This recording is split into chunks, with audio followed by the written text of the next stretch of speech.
Hi guys, and welcome back to Birmingham Fan TV, Birmingham City 2, Derby County 2. It's your match review. And I think that, obviously, I just want to start by saying if you could leave us a like on this video, guys, massively appreciated. We're trying to churn the content out for you guys as quick as we can. And obviously, I do want to apologise about the lack of vlogs. I don't know if you've noticed this last couple of games, but there's been no vlogs. We've been getting pulled up on a few little bits that we will try and sort for the Rotherham game. That's if I can actually make it to that one. I'm trying to sort out some work issues, but we'll let you know in due course. So, Birmingham City 2, Derby County 2. Yeah, I think a point's a good result. We really started the game electrically again, the way that we seem to start a lot of games at the minute. Especially first half.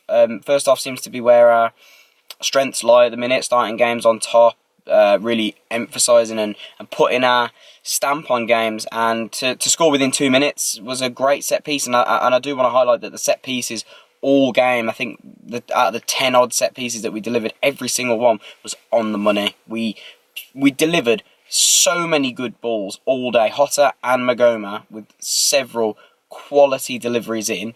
It's clearly been worked on the training ground. I mean, I think before you would say, oh, set pieces, we're not going to score from them, we're a bit shaky on them. I've been saying that for a lot of the season. Yeah, and just thinking, it's going to be a typical Craig Gardner type of free kick, no matter what it is this season. But we've definitely worked on them. You can tell that we've been working on them on the training ground. They are a lot more confident. The players are a lot more confident when it comes to corners and set pieces. Just everything seems to flow a lot better, and there seems to be some sort of direction.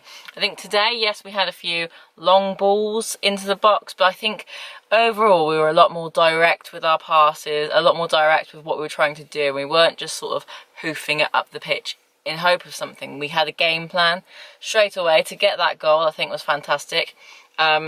And I think from there, it was a shame that we conceded so soon after that. It was twice, wasn't it? We conceded twice so soon after each. But it's reminiscent of the beginning of the season, isn't it? Where we were picked to be the underdogs for the game. I think we kind of thrive on that, don't we? Yeah, the underdog team. For sure. And going into the game thinking, actually, I even thought Derby are going to do us over, but actually we brought our A game and we were, if not the better team, throughout the majority of the game. And I was really impressed today. But let's just talk about their first goal, shall we?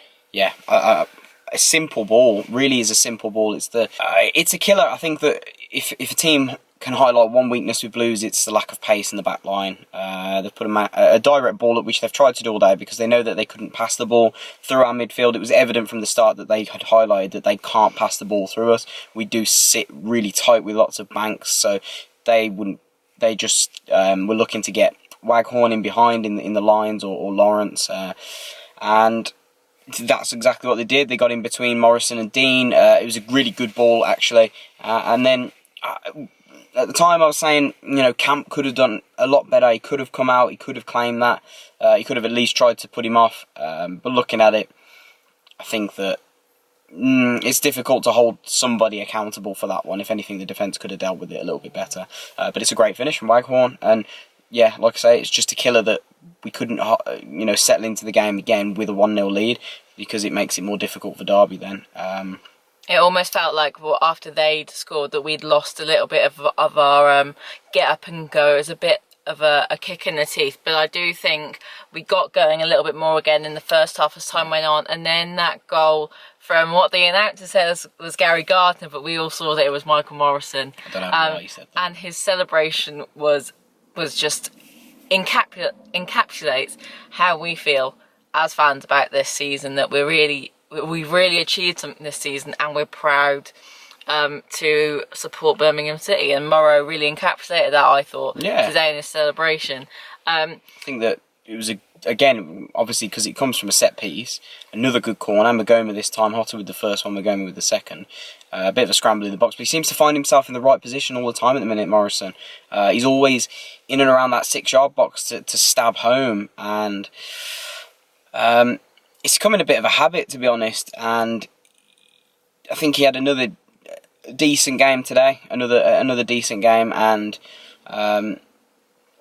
there's times gone on over the season, he's got better and better. I think the second half of the season he's been fantastic. He's probably been the better of the two centre halves in the second half of the season.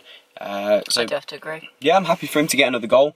Another topic I wanted to quickly brush over with you today was Hotz. Now, Topical. he has been probably one of our more up and down players across the season, been injured a few times. However, today I thought he was so much better than what he had been in the last few times we've seen him make an appearance. He seemed to be on it today. He was quick, he was sharp. He wasn't muscled off the ball as much as he has been this season. And I was really impressed with his work ethic today. Again, I feel like Magoma on the other side was sort of not going for things as much as he should. I found Lukas Jukovic was going out to that left-hand side to almost cover Magoma sometimes. When you're just thinking, Magoma, you should be running up. Why is the striker covering that part of the pitch when actually it's your job? But I think, going back to Hotz, I think he must have really be getting his confidence back, and I think after an okay game against Ipswich last weekend, he had a bit more time, he had a bit more game time, and I think that was probably a catalyst as to why he's now getting better, and I'm looking forward to seeing him play throughout the rest of the season. But whether he stays or not is a topic for next week's podcast, I think. Yeah, for sure. I think that Hotz, it frustrates me with Hotz because I think that obviously, and it's more than understandable that Blues fans want a player that's gritty and determined and gives 100%, and as everybody always says, runs through brick walls for the team. That's always been Blues, that's always been a tough team.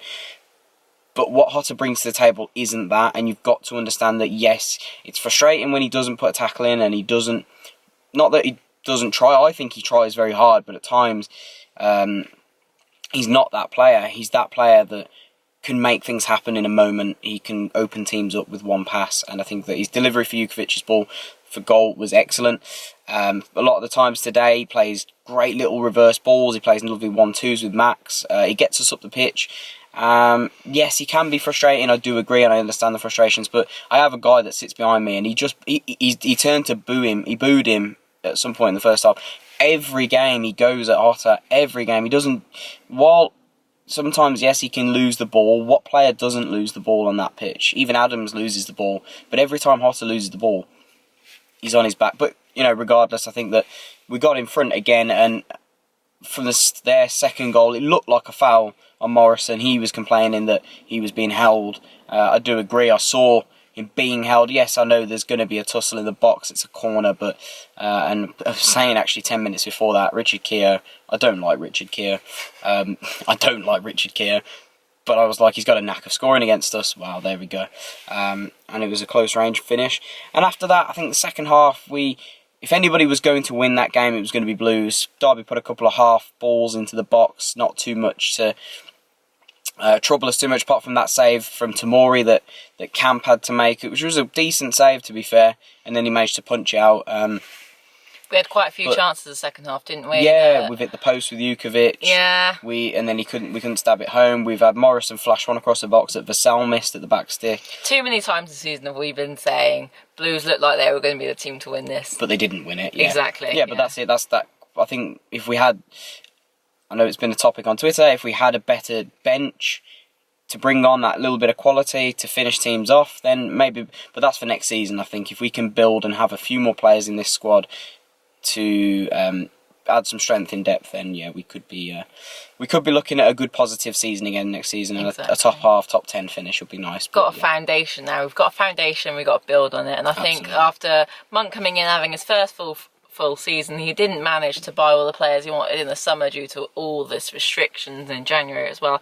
I think now we're near the end of the season, Monk can bring in the players he wants, and he can start building the Birmingham City team that he wants to play every week. Sure. So I think that we're not there yet, but we're definitely making more positive strides. We're pretty much there, yeah. I think that obviously a point at Rotherham on Monday. I say Saturday, Monday. It's getting all confusing with the Easter stuff. We get a point on Monday. We're safe, aren't we? Pretty much. Rotherham need to beat us to have any chance of staying up. It's going to be a tough game. They are a good team who've scored 3 at Swansea today, as we did. But I think that they're not one to be underestimated. If we could get anything at Rotherham, fantastic point. fantastic result if we can get anything. But yeah, we are one step closer to survival, guys. We are so close.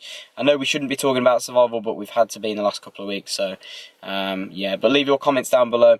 Your thoughts on the game, your thoughts on the goal scorers, and who's your man of the match. I'd be interested to see. I couldn't pick a man of the match, to be honest. I said to you, it could be Duke, it could be Morrow, it could be anyone. So yeah, let me know your thoughts on the man of the match. Let me know your thoughts on the goals today. Were we a bit sloppy at the back? Were our goals I think some of the best in terms of worked on set pieces this season? But let me know, guys, and if you could leave us a like and subscribe if you haven't already, that would be excellent. But until Monday, we'll see you later, guys.